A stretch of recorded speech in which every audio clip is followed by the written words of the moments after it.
Hey YouTube, Michael Curry here with MC Off-Road.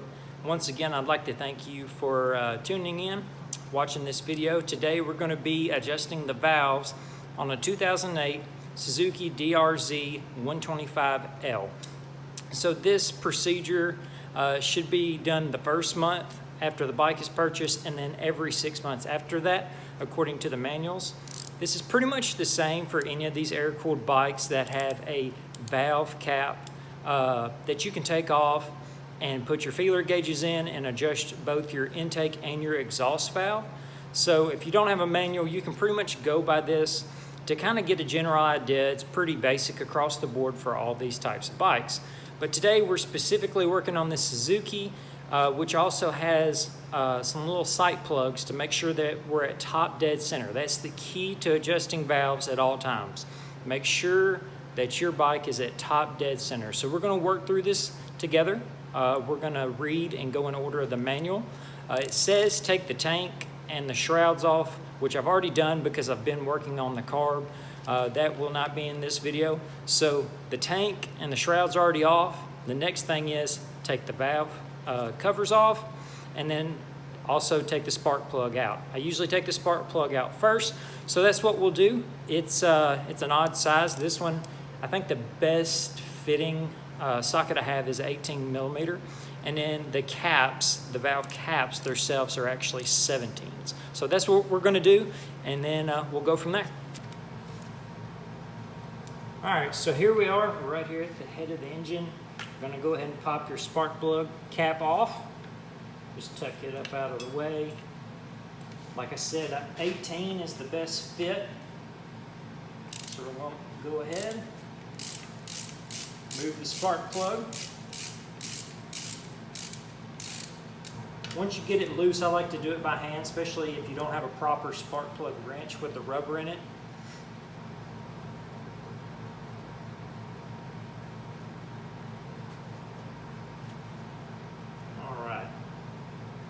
Not too bad. We could clean this up. This plug's not that bad. I figured it'd be a lot worse based off the how dirty the carb and everything was, and figured there'd be a lot more buildup on that. So we'll go ahead and take these valve covers off.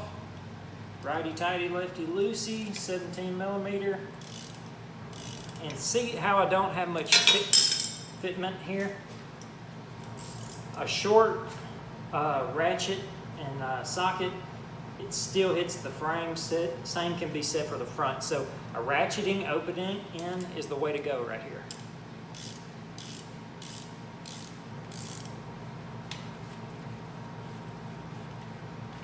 Okay, we've got the intake cap off. Let's take this exhaust cap off.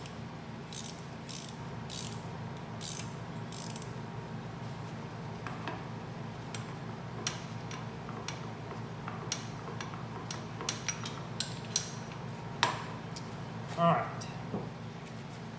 now that we got those off, we will now proceed with the rest of setting the valves. So the next thing the manual says is remove these inspection bolts. So you're going to want to remove this plug here. It is a 10 millimeter Allen head. I will have one on a ratchet to make it this procedure go a little bit faster. And then this is your main check plug to make sure you're at top dead center, and it's a 17 millimeter. So set the camera down and we'll get these popped off, get a look in there and show you what we got.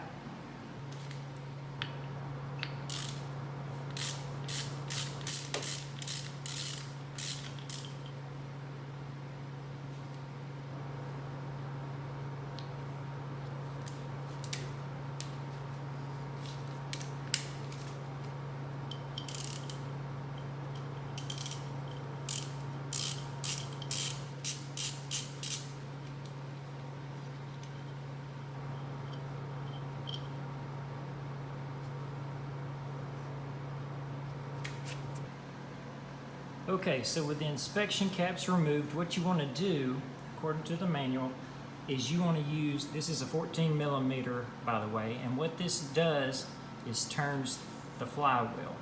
So you want to turn it in the order that it would rotate normally. So that would be counterclockwise. So we're going this way. So what you want to do is slowly turn this until you see your marker, which is hopefully y'all can see that. There's a line with a T, and this bike also has a blue line. You can see it right there. Right there. And it lines up with the dot, which is right here. Right there on your cover. So once those are lined up, you're at top dead center. Now we can adjust our valves. Our valves should have no pressure on them. And what we're gonna do is, I can tell somebody has been in here. These bolts, or these nuts rather, have been turned before. So somebody has adjusted them, which that's a good sign. The intake doesn't look like it's been adjusted, but definitely the exhaust. So we're gonna give it a check, and I will show you how to do that as well.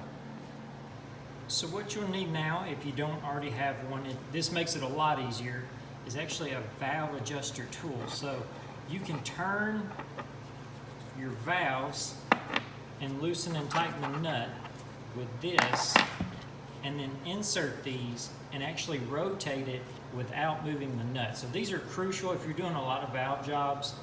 Highly recommend these. You can get them anywhere, Amazon, eBay, Rocky Mountain Motorsport, etc. I'm not sponsored by any of those anymore, simply because I've gotten out of racing, more into the mechanicking side of things now. And then of course you're gonna need a set of feeler gauges. Now this bike's a little bit different. A lot of the smaller 4-strokes call for the same spacing on the intake and the exhaust, which could be said on this bike. The intake, they call for a 0.08 millimeter all the way to a 0.13 millimeter gapping. On the exhaust, they call for a 0.13 millimeter gapping, which is the higher end of the intake side, all the way to a 0.18 millimeter on the exhaust side valve. So on the intake, I'm probably gonna set it at 0.10 millimeter. So 0.10 millimeter, that's a good in between.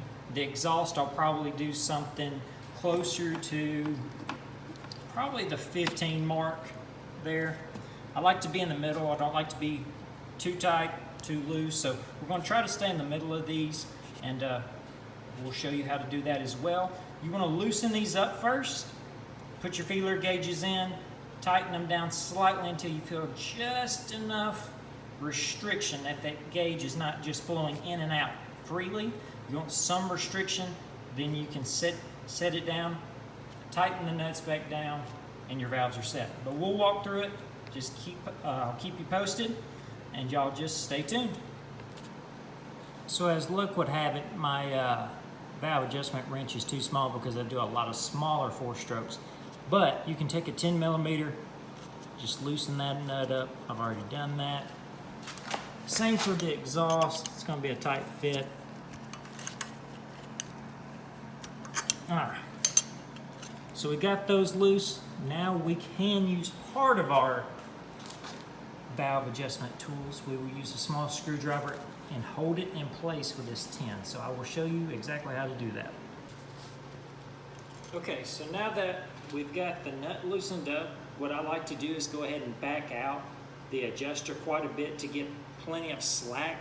You can use the little valve adjustment tool, which is pretty much just a small flathead. You don't really need this for this situation. You can use a flathead screwdriver, but I like to back it off quite a bit so I got plenty of room to get that feeler gauge in.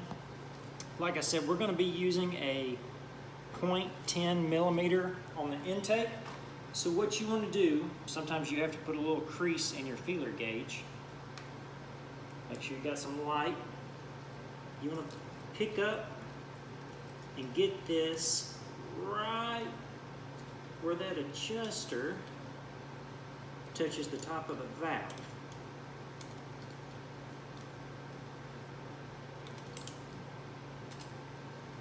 And I may have to loosen it up to get some more room. Oh, there we go.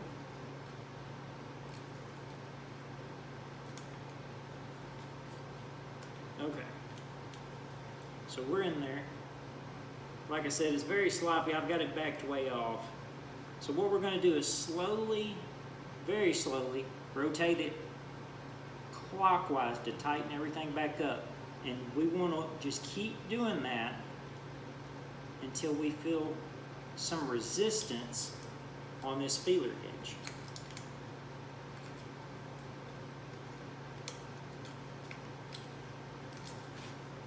Okay, so to show you what I'm talking about here, we've got the feeler gauge under the valve, and it's got quite a bit of resistance there. See how it's kind of grabby? It's not real smooth.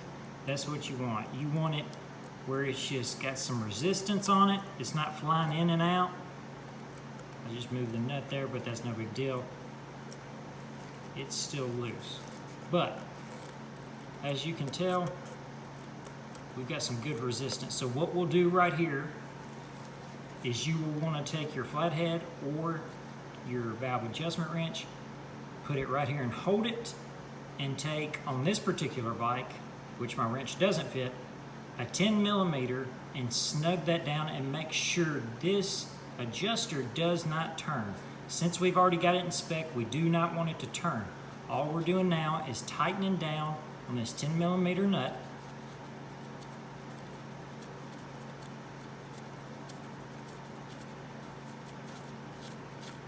And then we'll take our open end and flathead or valve tool and cinch that down, double check it with our gauges, and that should have the intake all set. So with the intake valve adjusted properly, we're still at top dead center.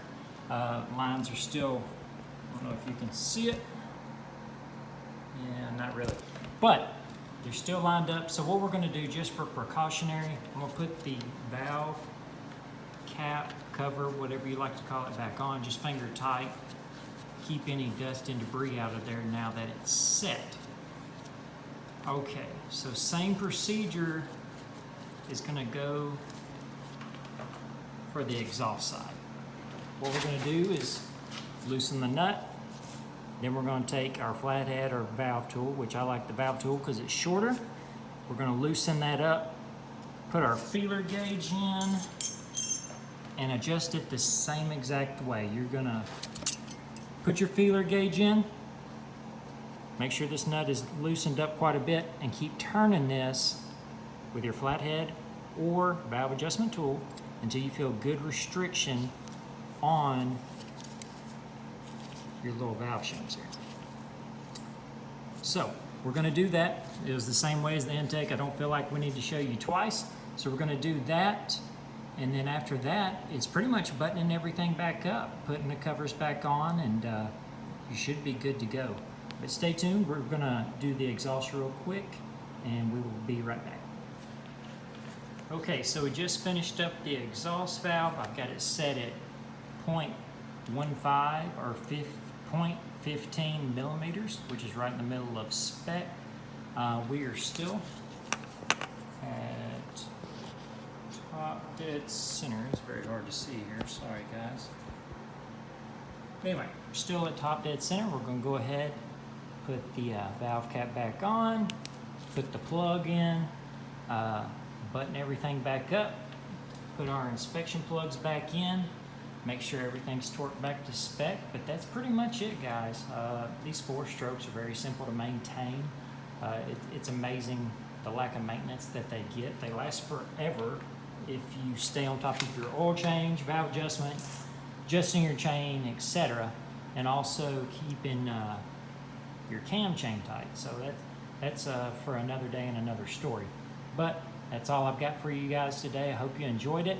Hopefully we can get a GoPro by the next video. I am hopefully get enough views and potentially a sponsor or two if you like the video to get a good GoPro or something of that nature, so you get a little bit better view. It's hard to do with a phone and just 2 hands. So I appreciate you watching. Please like and subscribe. Until next time, keep riding. Michael Curry with MC Off-Road.